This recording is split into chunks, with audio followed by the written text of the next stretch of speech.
Boa noite. Hoje estou aqui um pouco mais tarde, aliás, bem mais tarde, são quase 8 horas da noite. É que eu estive hoje num serviço, numa igreja muito especial, e eu fui ver o, o serviço que é feito com coral, né? Hoje, amanhã e sexta-feira tem esse serviço especial com coral. Então é um tipo de louvor, né? Um louvor muito bonito, me faz chorar o tempo todo, porque eles cantam os salmos, cantam os livros bíblicos, né? É muito lindo, é muito bonito, é aquele órgão maravilhoso, né? Então, aí a emoção pega forte. E eu oro muito quando eu estou nesses serviços, muito, pedindo ao Senhor misericórdia, aproveitando aquele som lindo e maravilhoso, né? E fazendo minhas petições pelo mundo, tá? Pelas pessoas. Como eu já disse para vocês algumas vezes, eu vou dizer novamente, não existe coincidência no mundo espiritual. Não existe. Quando você sente um chamado, obedeça, vá, porque é o Senhor que está fazendo, ou tratando com você, ou te mostrando alguma coisa. E hoje foi muito interessante, porque entre um som e outro, entre um salmo cantado e um outro, o frade, o sacerdote, ele lê uma porção. Agora vocês querem guess, adivinhar qual foi o primeiro texto que ele leu? Chorei feito criança. Jeremias, capítulo 4. Não existe coincidência no mundo espiritual, gente. Não existe. E é justamente o capítulo que nós vamos estudar hoje.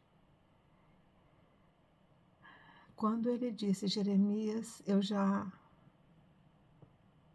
balancei né, nas bases. Quando ele disse Jeremias 4, aí eu só senti descendo as lágrimas. Eu falei, oh meu Deus, gratidão por ter me trazido hoje aqui. Então vamos ler o capítulo 4 do livro de Jeremias.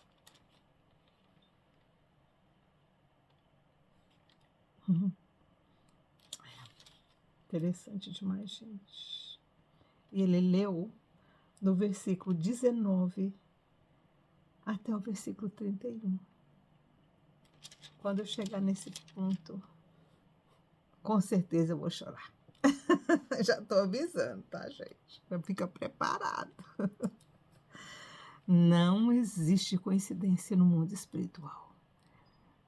Existe o Senhor falando com a gente, existe o Senhor mostrando sinais, existe o Senhor nos dizendo, está no caminho, vai nele, vai firme, continua, não pare. É isso que eu quero que você faça. Quando o Senhor te mostrar alguma coisa, quando o Senhor te mover por alguma coisa, faça, porque é Ele que está fazendo. Eu estou aqui com o meu chá para me dar um pouquinho de calma.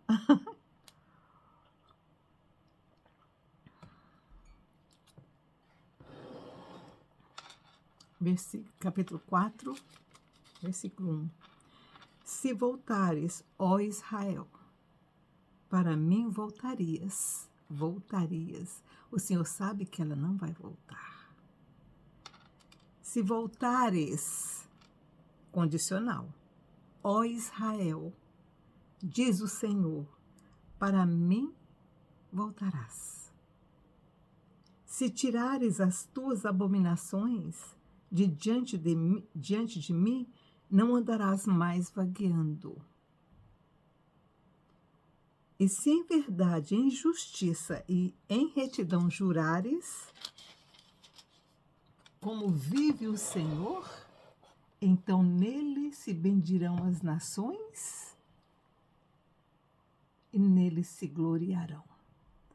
Gente, olha a condicional aqui. Há duas condicionais aqui, tá?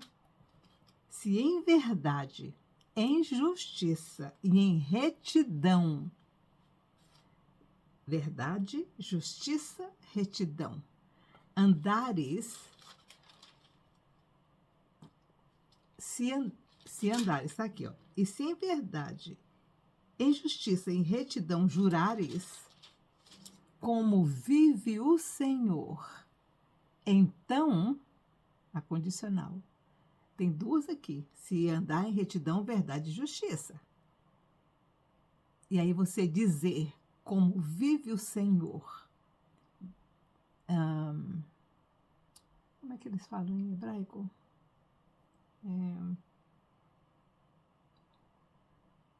Eu vou lembrar como eles falam em hebraico. Então, nele se bendirão as nações. Gente, as nações serem benditas e abençoadas depende da retidão de Israel, depende da justiça em Israel. Olha que sério. Olha a responsabilidade de Israel diante de todo o planeta. Justiça, retidão e verdade. E ainda dizer, Baruch Hashem, como vive o Senhor. É Baruch Hashem Hav. Então nele se bendirão as nações e nele se gloriarão.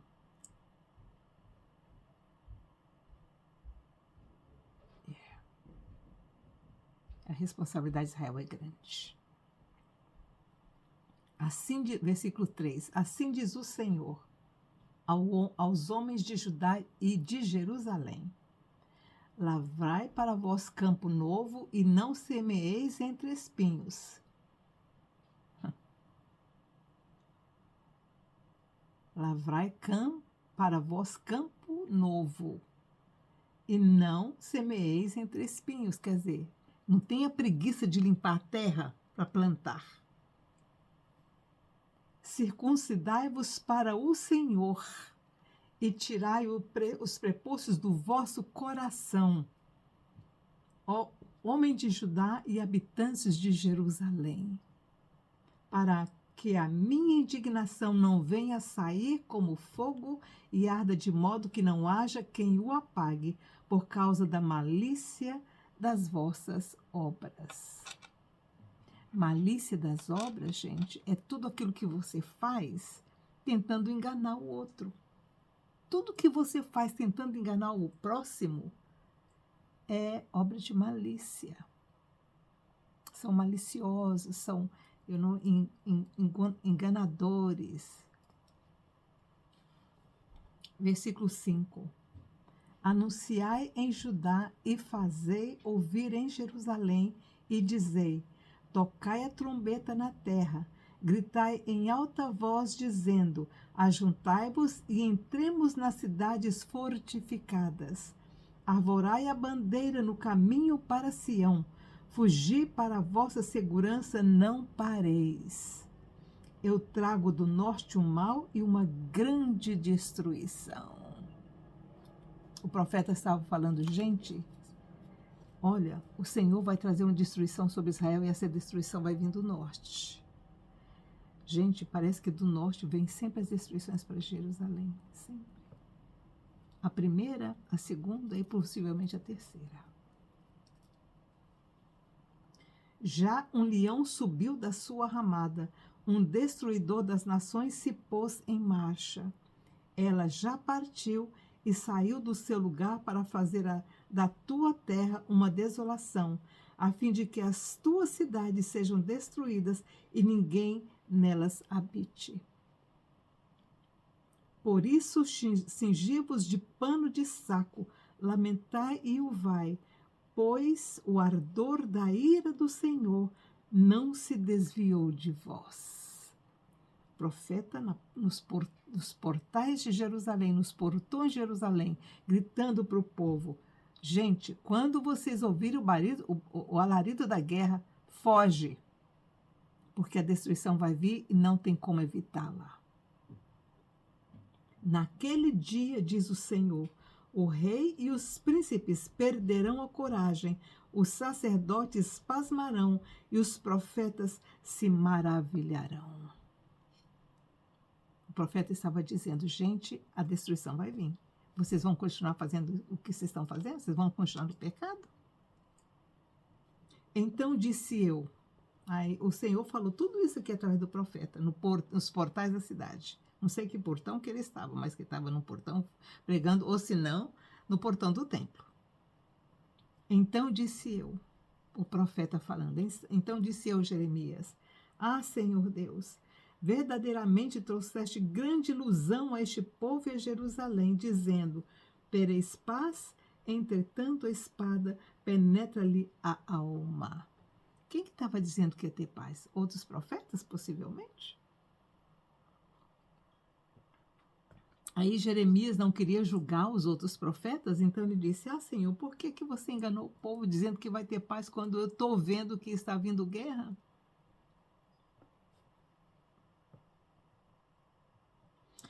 Versículo 11. Naquele tempo se dirá a este povo e a Jerusalém, um vento seco das alturas do deserto vem ao caminho da filha do meu povo, não para pelejar, nem para limpar. Um vento forte demais para isso vem de mim. Agora eu pronuncio juízos contra eles. Vede, virá subindo como nuvem, os seus carros como a tormenta, os seus cavalos mais ligeiros do que as águias. Ai de nós, somos assolados. Lava o teu coração da malícia, ó Jerusalém, para que seja salva. Até quando permanecerão no meio de ti os teus maus pensamentos? Não só más atitudes, gente. Maus pensamentos. O profeta está se referindo a maus pensamentos. Porque o Senhor esquadrinha o coração do homem e sabe o que vai aqui dentro.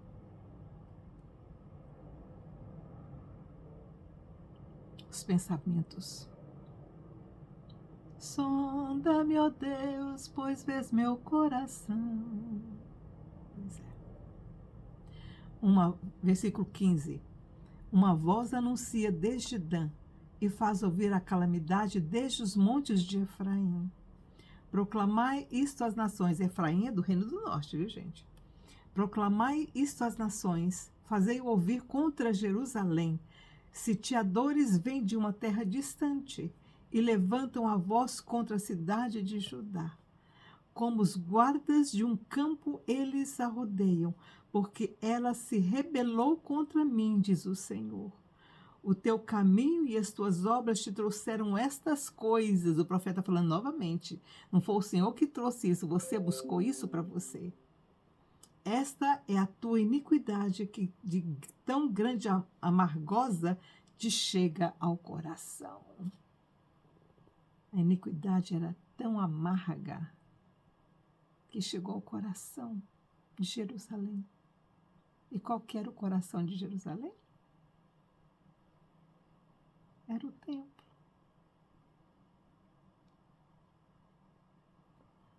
Aí o profeta daqui, o preste lá da igreja hoje, leu, versículo 19. Entranhas minhas, e o profeta falando, o profeta chorando aqui. Entranhas minhas, eu me contorço em dores. O meu coração ruge, não me posso calar, pois tu, ó minha alma, ouviste o som da trombeta e o alarido de guerra. O Senhor estava mostrando para Jeremias o que estaria acontecendo dentro de pouquíssimo tempo. Porque a primeira leva de cativos saiu no final do reinado de Josias. E ele estava profetizando nos dias de Josias.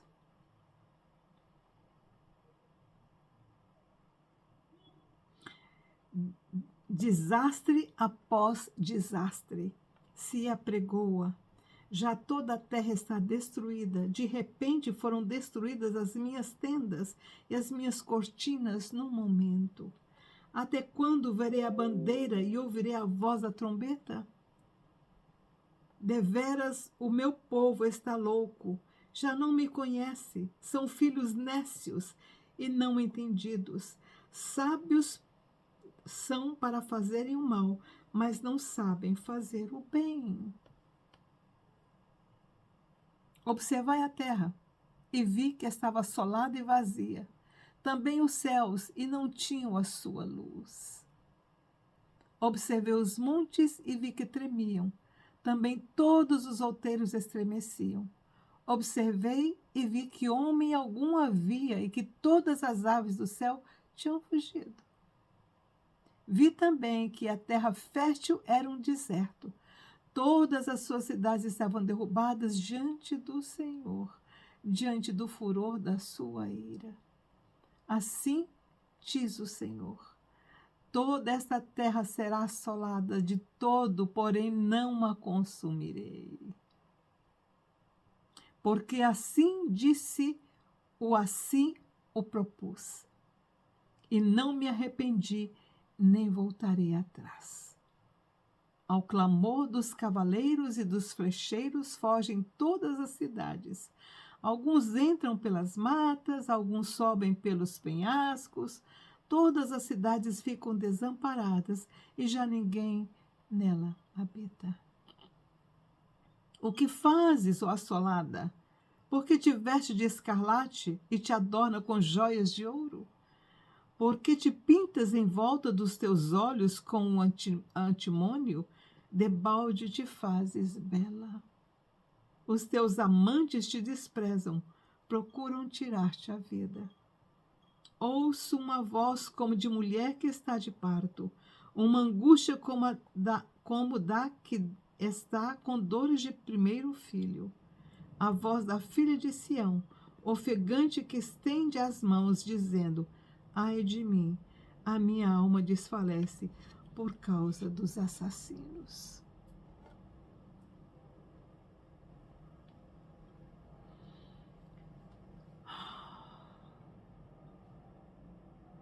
Essa era a situação de Jerusalém. Era a situação do reino de Judá, do reino do sul, nos dias do profeta Jeremias.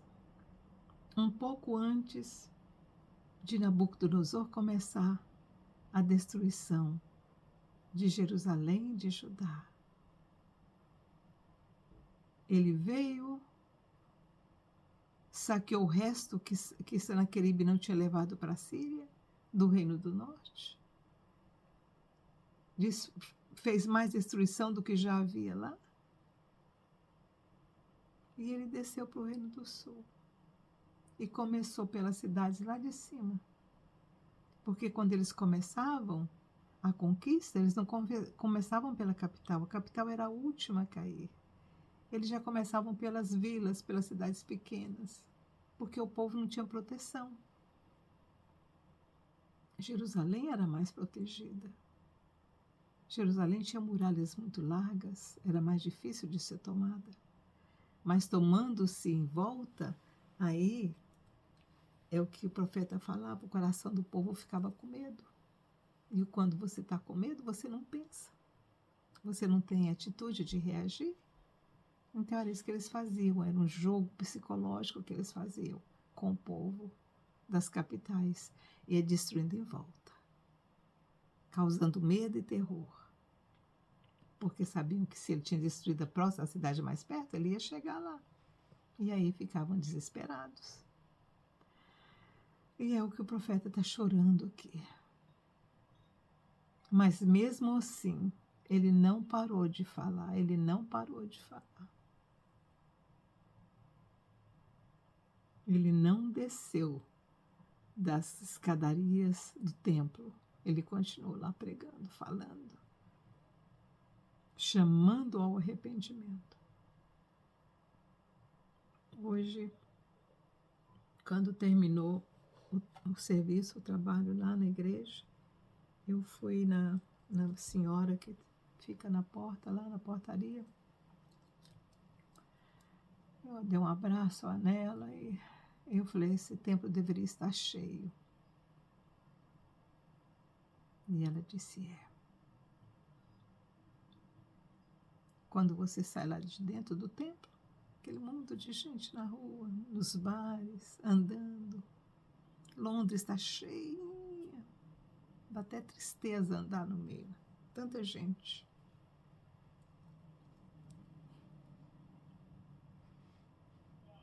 Cada um seguindo o seu próprio caminho, como disse o profeta aqui.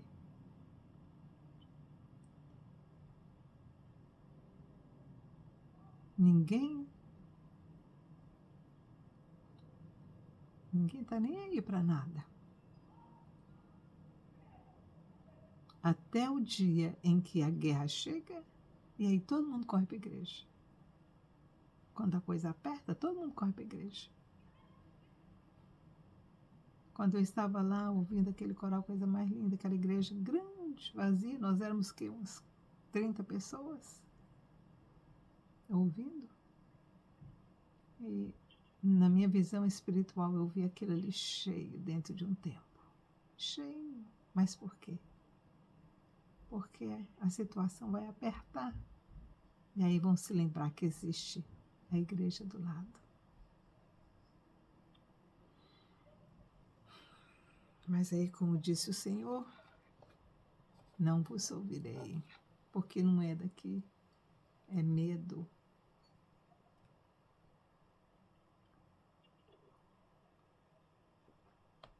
A verdadeira conversão é da alma, não é do intelecto, não é trazida só pela inteligência, pela consciência, um lugar para se esconder. Não, tem que ser do coração, tem que ser de alma.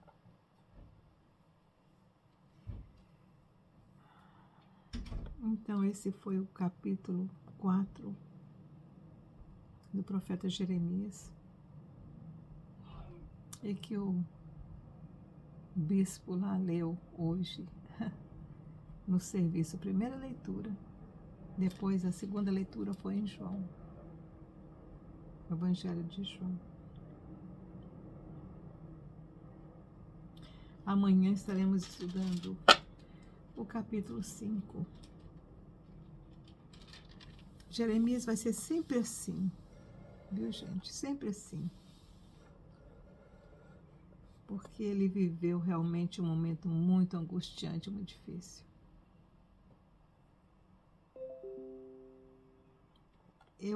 Eu vou dizer uma coisa, eu acho que eles não mataram Jeremias rapidinho, apesar dessas profecias muito pesadas dele, porque eles viram as profecias dos outros profetas, inclusive Isaías, Amós, Abacuque, todos os outros profetas, né, que haviam falado profetizado contra a Samaria, contra